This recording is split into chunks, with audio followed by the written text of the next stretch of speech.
Well, hello everyone, welcome back to cheekytek. I did a live stream literally only yesterday. I've decided to take it down because it was far too noisy. I looked back on it and I'm sorry guys, it was the sound on the loco there, it was just really noisy, and I found out the internet quality. I had full streaming. I've got another Wi-Fi box in the kitchen that sends the signal to here, which would have been adequate enough to do what we needed to do. I found out that someone was playing Fortnite, and hence we squeezed all the live stream. With that and someone else listening to music in the house, two little bodies, hence why Dad was struggling to do live stream. So yeah, we get these things, don't we? But all is good. I thought I'd just do this video as a catch up, and I'm going to show you down on the layout. I'm not going to run the sound round really noisily because I don't want to repeat of yesterday or the live stream. So I actually thought I'd just do a video. I do struggle with the internet down here, and that's one of the reasons why I don't do many live streams. It's just one of those things, unless you've got, I can't, with extension leads and the way the shed's all powered in through junction box, carrying that signal from down that end to here, it just doesn't like it. I've tried it several times. The farthest place I can get it is the kitchen. I get signal perfectly in here, but it's very weak, and with somebody on Fortnite or playing some sort of games, boom, Dad has to suffer in the shed. It's a good job that's not a heating that I'm suffering from, isn't it? So I just thought I would run some trains round and quietly today, purely so you can hear me talking, because I was watching it back and it was just far too noisy, and I can only apologise. And I noticed my head was a bit pixelated, so I thought I would redo the whole thing. So anyway, what have we been up to? As you say, I have been busy with lots of things, as you know, but I just thought I'd do an update on the layout. Some guys did ask yesterday what has changed on the layout. There was a question about the coach that I wanted to actually show you guys, and obviously show you the little forklift truck. I said I would post a video, sorry, a picture of it, and I don't think the actual live stream actually caught that. So that was something I wanted to actually highlight. Yeah, there's just a couple of other things I just would like to say, really. So yeah, that's really what I'm going to do. So what I'll do is bring the camera down, and I'm going to sort of just explain one of my coaches, one of the issues I have with it. So let's go down to here. Now, problem being is underneath the coach, as you can see just there, I can get that into shot just there, where I've painted some of my little dummy point motors and stuff around the track.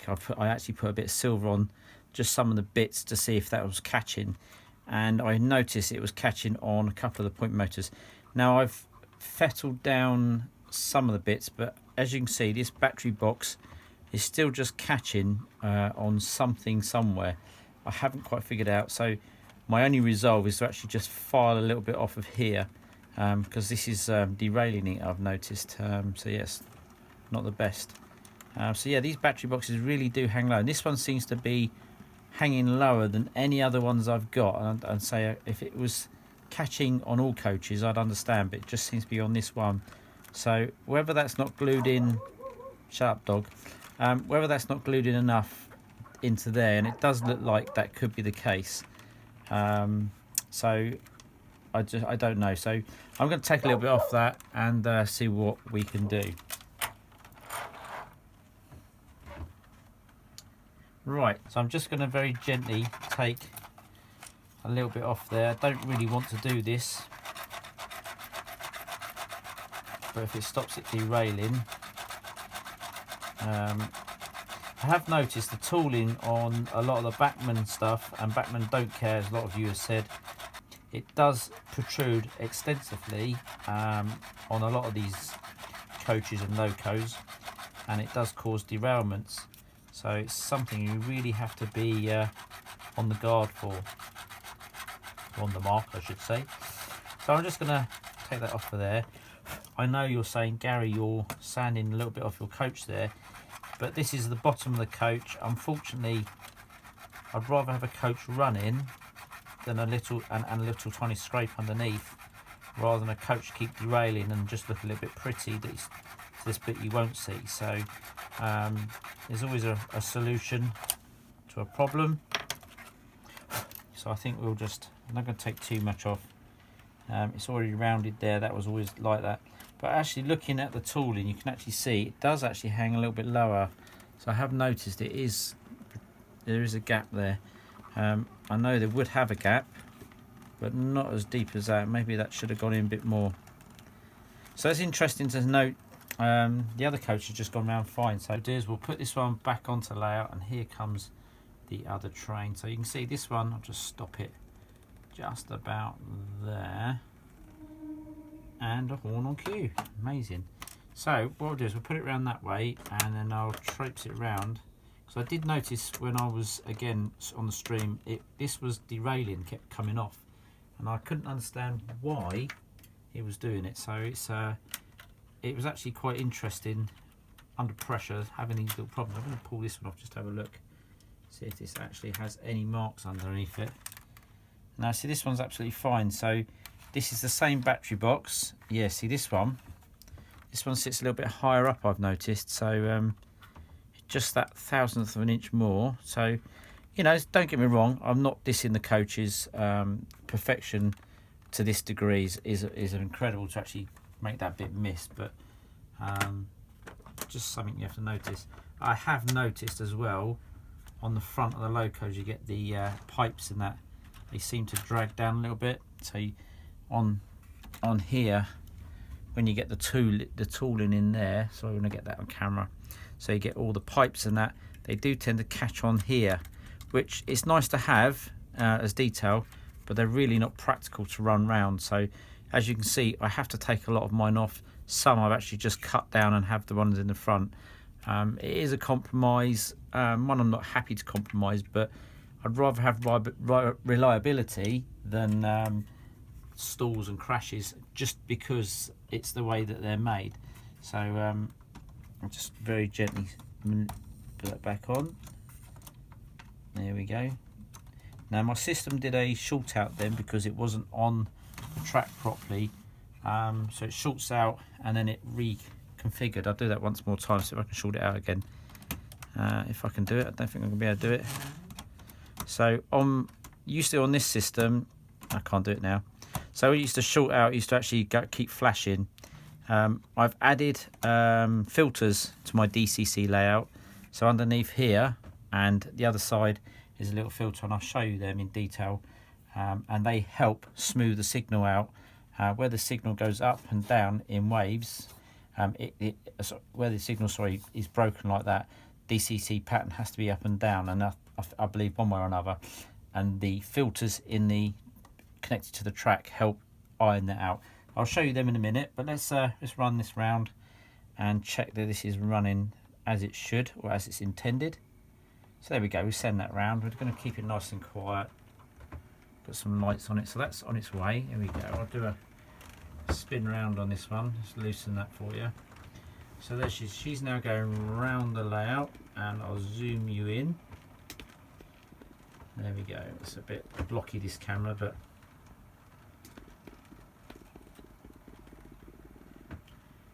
round to about there, and you'll see her coming through. What I'll do is I'll bring the camera around to there for you. There we go. So it all seems to be running quite smoothly, and it's doing what it should do until I find that derailment. So it's definitely somewhere along the line, but yes, going good. I think that's a good sign. So what I'll do is, while that's running, I'll actually zoom in over there. We'll go over to this one here, and this is the new Deltic we've got. This is a Bachmann with sound, so I'll only do the sound over there. I'm not going to keep talking and doing. So I've learnt a few lessons with sound. It's probably why I never encouraged with. I do love that. You can do that. And she does a start up. Does all the nice little sounds you want it to. They are amazing. They're very expensive, but this is something that, you know, we all love, and the lights, the sound, and it certainly is a very encouraging thing when you've got a model rail layout. By far I can't afford sound chips, they are so expensive. We're talking about £100 per loco. I've got something like, I don't know, I've lost count, about 30 locos, 40 locos, and I've only got 2 with sound in, and that really, I probably would like to put one in that little shunter you can see just there. If I just zoom in there, I would actually like to put sound in that one there. I think that would look quite cool, but I'm just going to stick with what I've got, as I think as a practicality and cost, I think it shows that you can have fun with the layout without all the technical stuff. And I do like to encourage lots of young viewers out there that you can play trains, build these things on your own without the expense, and that is something that a lot of people think you just have to throw a bucket full of money, and that's not the case. So yeah, she's going alright. Let's give her a little bit of a, take the brakes off.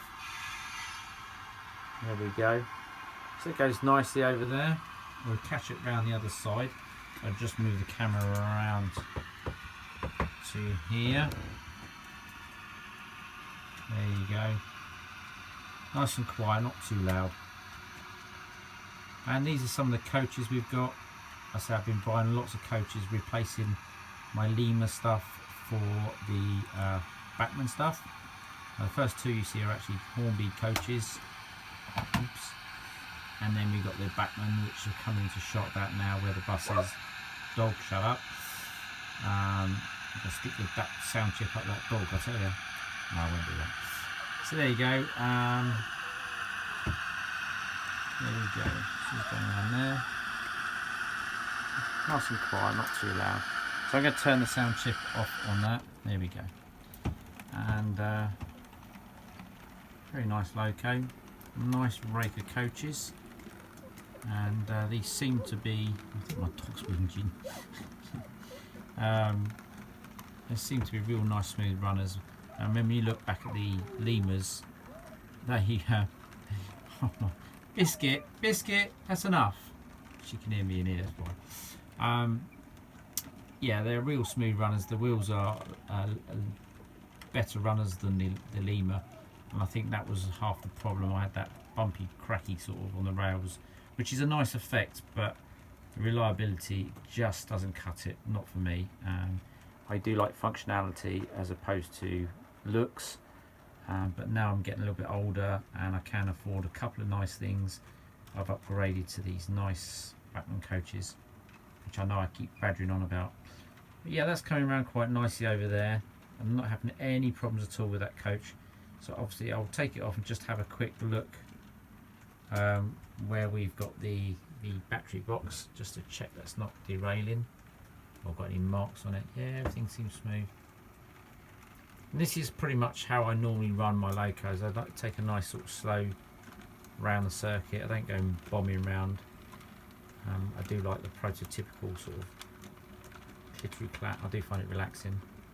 This one's now coming to the station, so we'll just zing that down.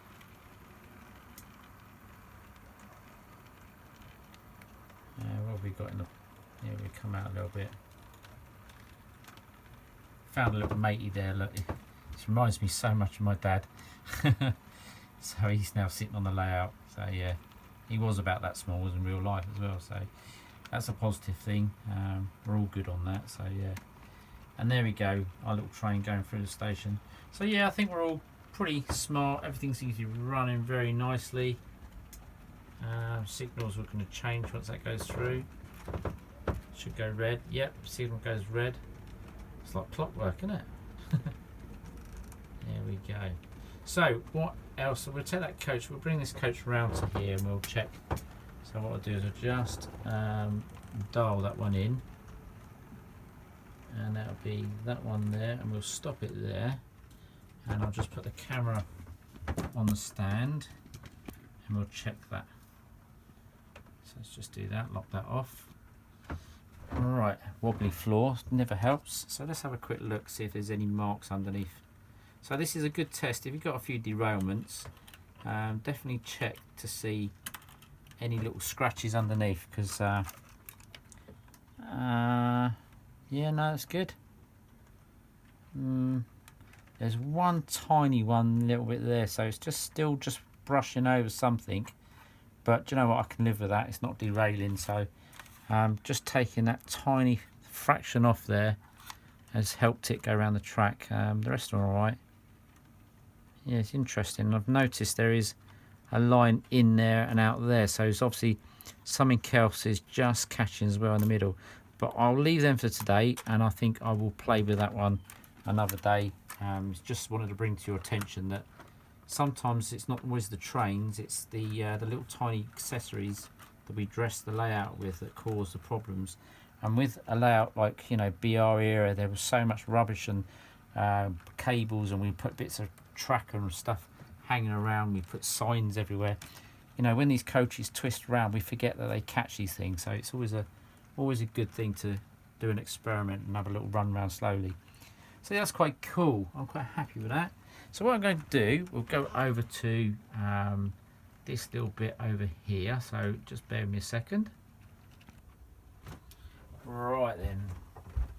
So I've zoomed in onto my little oil depot, as you can see there. And I think we can have that other train just running around it quietly while we're just nice and speed. That's it, nice and quietly, bit of background.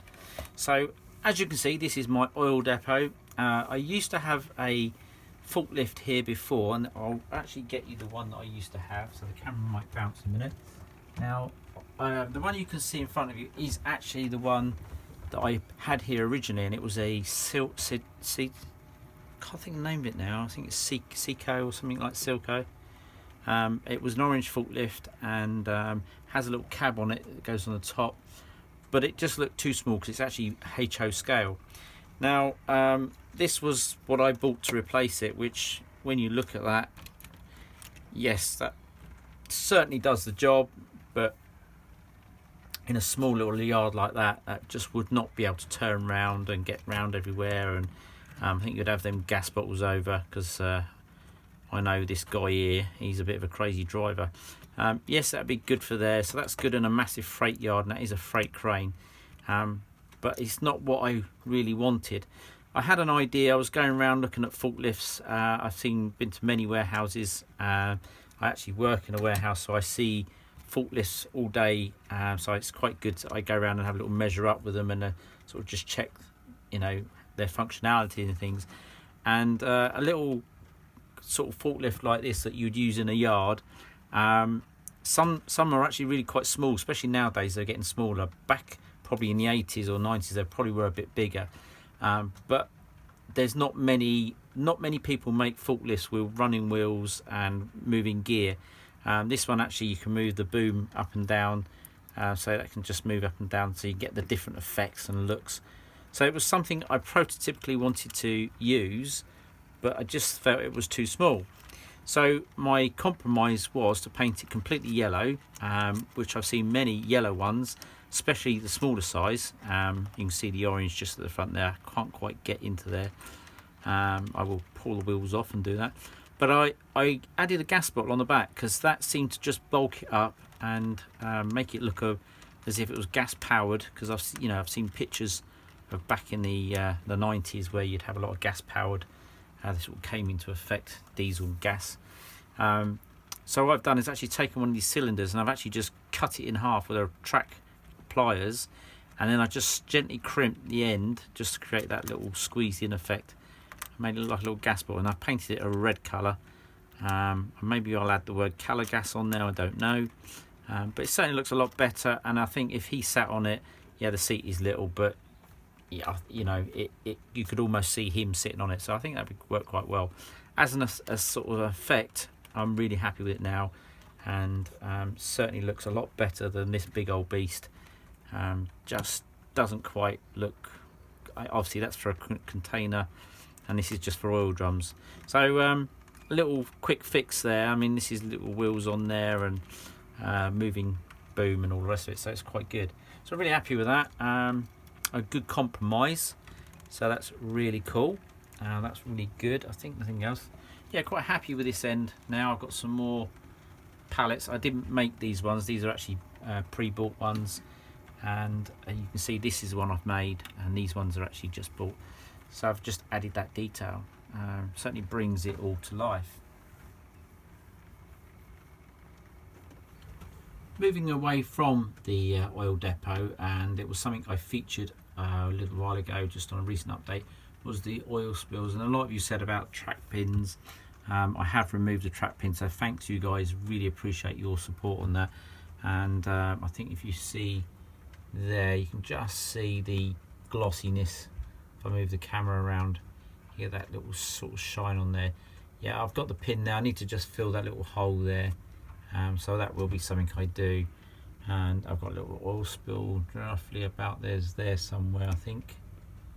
You can't quite catch that one. And then you've got one that's down in the depot over there, so there's that one there.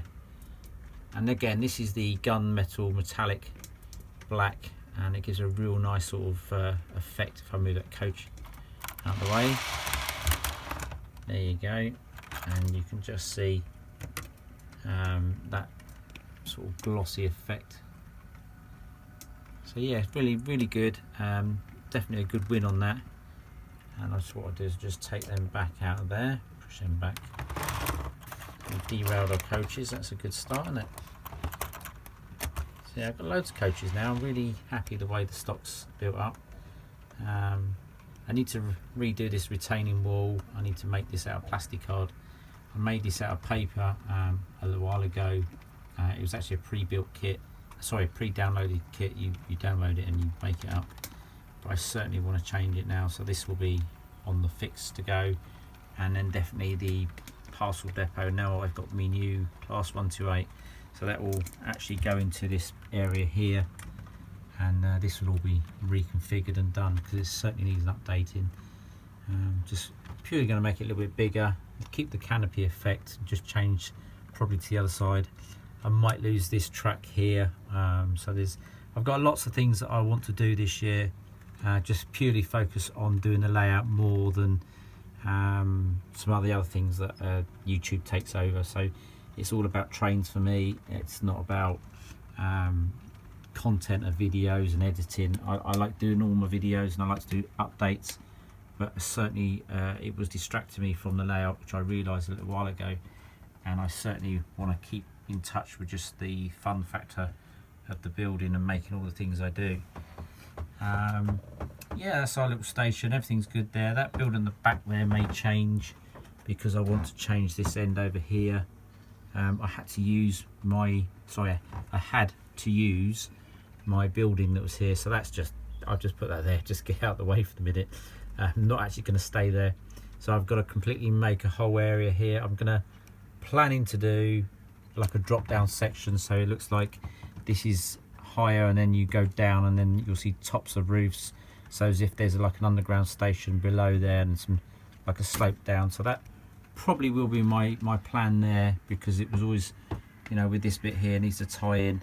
I haven't done a lot to this area and over here, because I need to make sure I get that right before I tie everything else in, and then that will fall in. You know, it's a railway.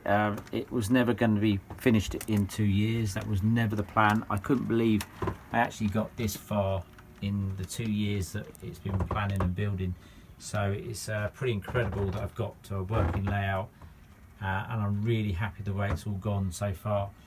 And it certainly looks the part for what I wanted it to do. So I'm more than happy. Even done a bit of scratch building there. Something I will be doing more of is scratch building. This is a project that's now actually being seen pretty much all over the internet. I've even had people come up to me and have seen this, and they've come here to see the layout and then realised it's the same shunter. So it's actually become quite famous. So it's I was really pleased with this bit of work that I've done. It was just a fun project, something that I was going to throw in the bin, and it's actually become a bit of an icon for cheekytek and my layout, so it's quite unusual really. So I'm really quite happy with that. But I have plans to do some more scratch building, and that will be something I will take on. So, you know, I like quirky little things. I like to add little touches to my layout that are very unique, nothing that you see anywhere else. And I've got an idea for this little concept, which I'm going to show you now, and you'll see it in the next update in a month's time, and you'll see where I was going with it. But I'm just going to show you something with this piece of track, and it might give you some ideas. This bit of track is completely isolated from this bit, and it's got two plastic rail joiners. And if you can see, I have a buffer beam at the end, and then I've got a cheekytek red buffer light at the end, the stop lights at the end. Now I've actually painted all the way around and painted it black to disguise it more, because you get that rough edges. So I've just actually blended it all in with black paint. So what I'm going to do now is bring the 101 a bit closer. Now as it travels past this bit here where my finger is, you'll see these red lights switch on. So the loco is going to create a switch for the buffer beam. So there you go, the lights come on. I'm going to stop it there so you can see it clearly in shot. So if I reverse that, as the loco reverses out, it will switch them lights off. So I thought this was a good touch. If you imagine having a loading bay, this is something I'm going to incorporate in my post office area. So as the train comes in and she's running into the siding, depending on how long this bit is, it creates a red light saying stop, and that really tells the driver he must stop. So I've created a loading bay stop light by just running the train in with no reed switches, no switches at all in any other sort of form. The train acts as a switch, and I thought that was a really cool touch. Very simple, very basic, very easy, just by having two isolating joins in your section of track that you want to light up, and you can have a little LED on the end. And also this protects your LED from burning out, so if you've got that in a little building like that, and you don't want it constantly lit, you just want it as a stop light, that's what it's going to create. So as soon as your loco transverses out, it switches the light off, and therefore the loading bay is now clear, or the track is now clear for the next line of duty. So I thought it was a very good little hint and tip that I would sort of share with you guys, and I will incorporate this in a couple of places now. I've got some plans for that, and I'm really excited to show you. So just thought I'd share this and leave that with you guys to have a thought of the month, and I'll come back with what I've done with it, and it'd be good to hear what you guys had any ideas or what you came up with, but I will share that with you in the next few weeks.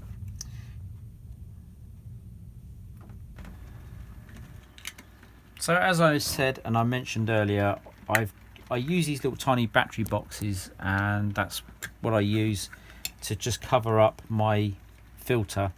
A filter is it purely is a resistor and a capacitor that I actually just hide in a little box like that, and I actually wire that straight to the end of the bus cable. So I've got one here, so there's one in here. I can't actually see it because it's actually hidden deep down. I was actually going to show you, but I'm not pulling it all out just to give you an idea, but I will explain to you where you can get the idea and how you can do it.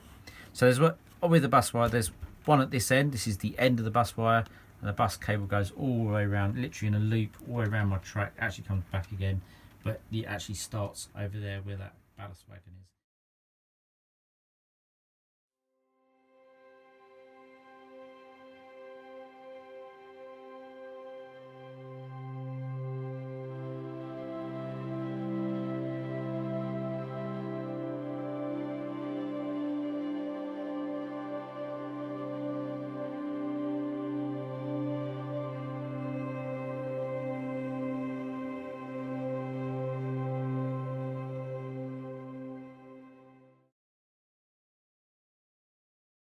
So it's very important. It irons out the signal of your current, makes it nice and smooth, and you don't get any sharp waveforms, and you get smoother running of your trains.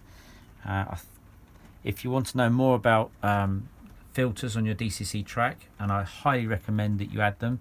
They're really cheap and really easy to do. Go to Brian Lambert. He's a very talented guy, and he'll show you how you make them, where you can buy them, what the resistors are, and the capacitor, and how to do it. And certainly has all the information on his website. So I shall leave you some homework for that one. There we go. So that really is how my operation works and why it's so smooth. Many guys do the same. We're all the same, but I never would have dreamt of putting filters on DCC layout. But it's certainly, as you can see, I've just got smooth running I tried to short it out and it's carried on. It just picks up and carries on where it should be. So definitely very important, and it'll keep your layout running and safe for many years. One question someone did ask me during the live stream was about track. Should I replace the track every 2 years? Now that really is up to you. I wouldn't recommend doing it unless you're having problems. I have little issues with my track. It's just one of those things. I think everyone would be honest and they all have the same hiccups. I think maintenance is the most important. Keep your track clean, and certainly fettle any bits of drops and curves or anything that's not quite right. Just, you know, keep an eye on it. To replace it, you know, when you put this ballast down and all the rest, I certainly wouldn't want to replace ballast after 2 years. It is a pain to do, much as I really do enjoy doing ballasting. But yeah, it's one of those things that really is track maintenance, and it's something that you really, I think the more you look after your layout, the layout will look after you more realistically. So yeah, it's my top tip on ballasting and track. Just look after your track, make sure you've got gaps so it can expand and all the rest of it. So there we go, that's all running nice and smoothly. That coach has certainly done the trick. Haven't had any issues. I'm not bombing it around fast, and that's purely because I'm chatting away. So that's all cool. Let's get the shot down there. There we go. Lady at the station. She's always standing there waving that. Train always goes through. So there we go. Haven't done much on this section here, which I shall bring. So I'm still doing some bits here. I've been waiting to. I've been doing a lot of research. Obviously, I've been out and about for a little while and busy with other projects and stuff, as you know. So this really has gone on hold purely because I want to do the ballasting in here. Jerry Allen did ask me about ballasting, so I'm actually going to ballast this section here and then spray it in weathering paints and stuff. So that will be a video I am going to do very shortly, and I've got 2 techniques on how to do weathering on track. So if you're a youngster and you can't use a spray gun, or you don't know how to use a spray gun, I struggle still, so it's taken me 2 years even just work out the concepts, let alone to actually master it. And it is just one of those things. I've got a great way of showing you how to weather your track that's quick and easy, and certainly not as complicated as using a spray gun and cleaning it all out and all the rest of it. So there we go. Another little subject was actually brought up on the live stream was about lighting. Was I going to add more lighting to the layout? And I shall just zoom the camera back to here. So as opposed to lighting, as you can see, I've got strip light down the back there. I'll actually go and shot on this one.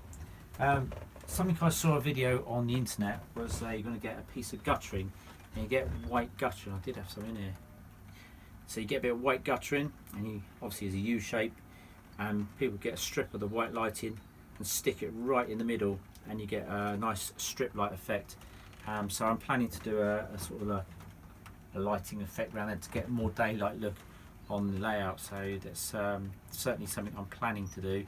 And again, you can buy these lights for about £9 for a 20-metre roll, and then just you add your voltage to it, probably 12 volts, something like that. It uses a lot less power than using some other conventional lighting, and you'll get a nice warm or white effect to it.